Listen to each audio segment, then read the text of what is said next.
Concentram o corpo. No megalodonte, os corpos das vértebras são extremamente raros. Cientistas estão analisando as poucas amostras que eles têm para ver o que mais eles conseguem aprender sobre essa fera pré-histórica. A maioria das amostras que temos indicam que o megalodonte vivia entre 25 e 40 anos. Ele poderia viver mais, pois não tinha nenhum predador. Estimativas sobre quanto o megalodonte precisava comer varia entre 600 a 1.200 quilos de comida por dia. Esses animais altamente energéticos devem ter consumido uma grande quantidade de peixes e mamíferos marinhos para sustentar sua vida. Não sabemos exatamente que alimentos comiam. Não importa o que eles estavam comendo, uma coisa é clara. Esses tubarões imensos passaram a maior parte de suas vidas em busca sem fim por comida. E 15 milhões de anos atrás, os oceanos do período miocênico estavam repletos de uma variedade de vida marinha da qual os megalodontes podiam escolher para se alimentarem. Baleias, golfinhos, dugongos, tartarugas marinhas enormes e grandes quantidades de peixes supriam as águas costeiras ao redor do mundo. O megalodonte provavelmente comia de tudo. O grupo mais comum de baleias durante o Mioceno era o de Cetotherium. Essas baleias pequenas mediam entre 3 e 6 metros e eram encontradas em águas costeiras mais cálidas em todo o planeta. Uma baleia que se alimentava com plâncton, crustáceos e peixes pequenos. Esses mamíferos do mar eram rápidos e ágeis, apesar de seu tamanho robusto, pesando entre 9 e 18 mil quilos. Como o dugongo, essas criaturas dóceis eram provavelmente alvos fáceis para os megalodontes famintos. Mas o Dr. Stephen Godfrey tem um pedaço de espinha dorsal de uma baleia que pode demonstrar que os megalodontes nem sempre eram bem-sucedidos em suas caçadas. Infelizmente, a superfície do osso está desgastada e o segredo sobre o que aconteceu à baleia está guardado dentro das vértebras. Põe em cima da mesa. Você quer que a peça toda seja escaneada ou apenas a patologia?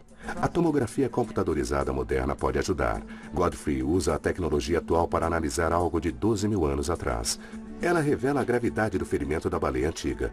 Uma fratura por compressão corre por toda a extensão desta vértebra. Dr. Godfrey desenvolve a teoria sobre o que pode ter acontecido quando a baleia pequena foi atacada pelo megalodonte imenso. Acredito que esta baleia foi atacada por um megalodonte gigante. E o impacto intenso fez com que a vértebra experimentasse um esforço intolerável. Isso fez com que a vértebra saísse do lugar, viesse para frente, e a cicatriz que temos aqui é a prova de que, apesar da intensidade do impacto, ela sobreviveu. Esta é a história da chance que o megalodonte perdeu de capturar uma presa e a luta de uma baleia para se safar.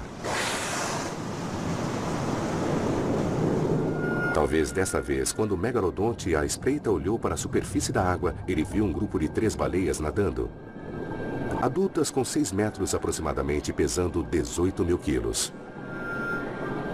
O megalodonte se posiciona embaixo das baleias para emboscá-las.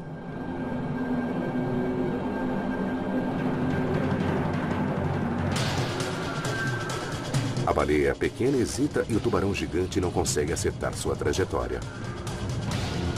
As mandíbulas imensas do megalodonte erram o alvo e sua cabeça colide com as costas da baleia. Conforme prova a tomografia, dessa vez a baleia escapou. A baleia teve sorte. Na maioria das vezes, ela seria uma presa fácil para o megalodonte. Mas 20 milhões de anos atrás, havia outro mamífero marinho cuja agressividade poderia ser comparada à do megalodonte.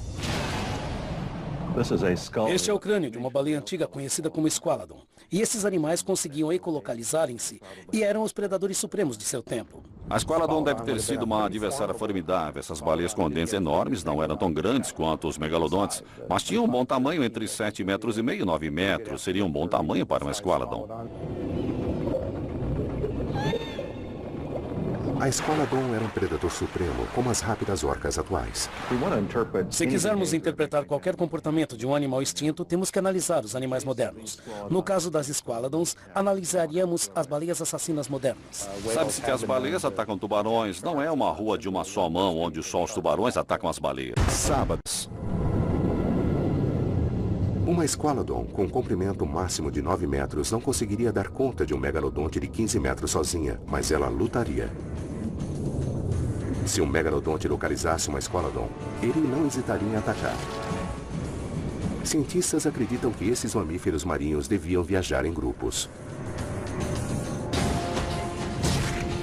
A Squalodon, sendo uma baleia com dentes, deveria ser um animal muito inteligente. O megalodonte, nem tanto. A capacidade de raciocínio mais alta nos tubarões não era tão desenvolvida quanto a que encontramos nos mamíferos marinhos.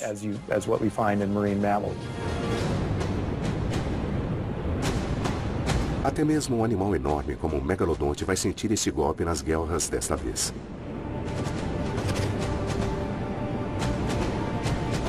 Ele está em menor número.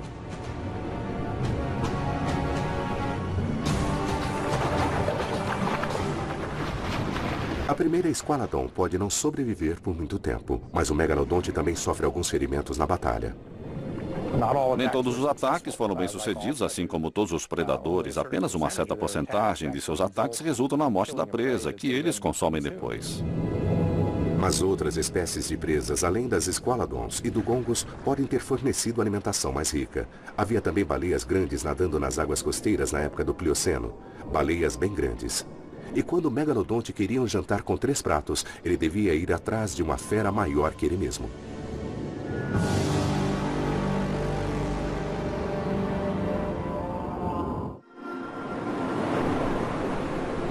A baleia azul moderna é um animal magnífico. Raramente fotografada e normalmente vista por acidente, este mamífero marinho imenso é um lembrete alarmante da majestade impressionante de algumas das criaturas mais arredias dos mares. Há 5 milhões de anos, encontros de baleias com megalodontes deviam ser impressionantes. Fico pensando sobre a aparência antiga de animais modernos, como as baleias azuis e as baleias afins. Deveriam ser animais litorâneos, seriam animais migratórios. Elas deveriam ser cinza, com um sombreado mais claro embaixo. Estimamos o peso das baleias em cerca de 1 tonelada para cada 30 centímetros. Então, se temos um animal com 22 a 25 metros, pesaria 75 a 80 toneladas. Existem pelo menos 5 espécies lá, parecem pedaços de barbatanas. O Dr. Lawrence Barnes e seus colegas descobriram centenas de barbatanas de baleias nas últimas décadas. Uma descoberta intrigante foi uma baleia grande encontrada perto de Santa Bárbara com uma ponta de um dente de tubarão presa em sua maxila. Uma criatura que era possivelmente 3 a 9 metros mais comprida que um megalodonte. Uma baleia que talvez pesasse 22 toneladas a mais que o tubarão. Mas a recompensa por matar uma baleia maior teria sido uma fonte de alimento muito maior para o megalodonte. Uma baleia desse tamanho é recoberta com camadas de gordura rija. O megalodonte ia precisar de todos os seus dentes grandes, poderosos e mortalmente serrilhados para dominar esse animal. O segredo dessa vez é a força da mordida.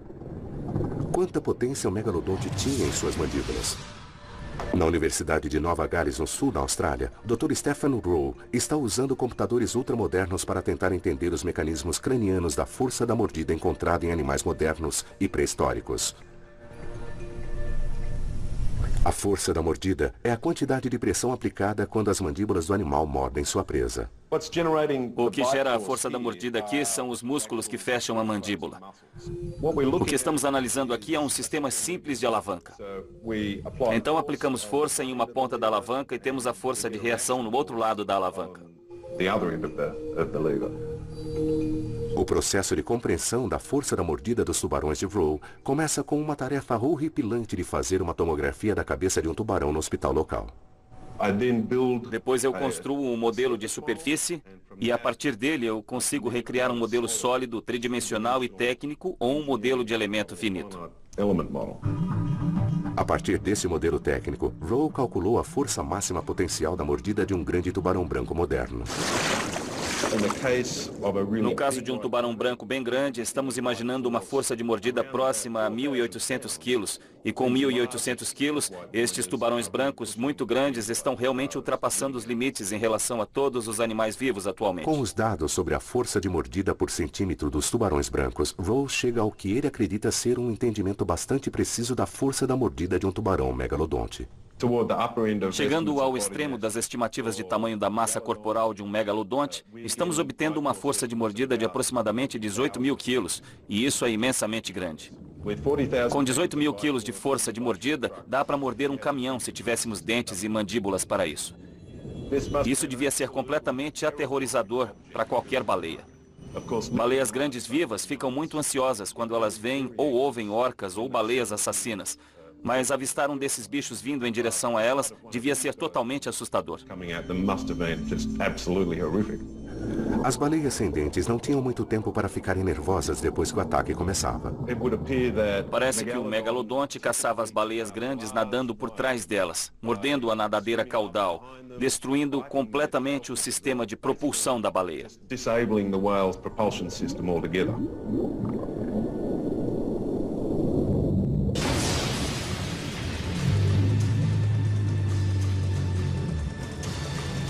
Isto é morte certa para a baleia, já que ela vai sangrar pela ruptura feita em sua artéria.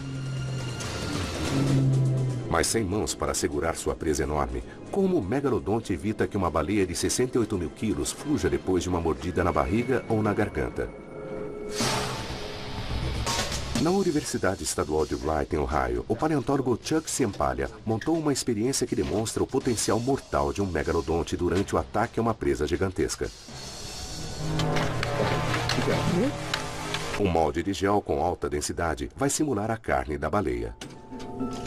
A parte central da demonstração é o conjunto de mandíbulas mecânicas de megalodonte que ele acha que vai simular o movimento único da mandíbula na boca do tubarão. Estas mandíbulas são muito interessantes porque, além de serem capazes de subir e descer, elas também se movem para frente, assim como os tubarões da família Lamnidae modernos. E o megalodonte talvez fosse assim também. As mandíbulas de metal estão presas na mesa e, ao invés de fazer a mandíbula atacar o molde, a mordida é produzida fazendo com que o molde assuma sua posição dentro da boca. O tubarão usa seus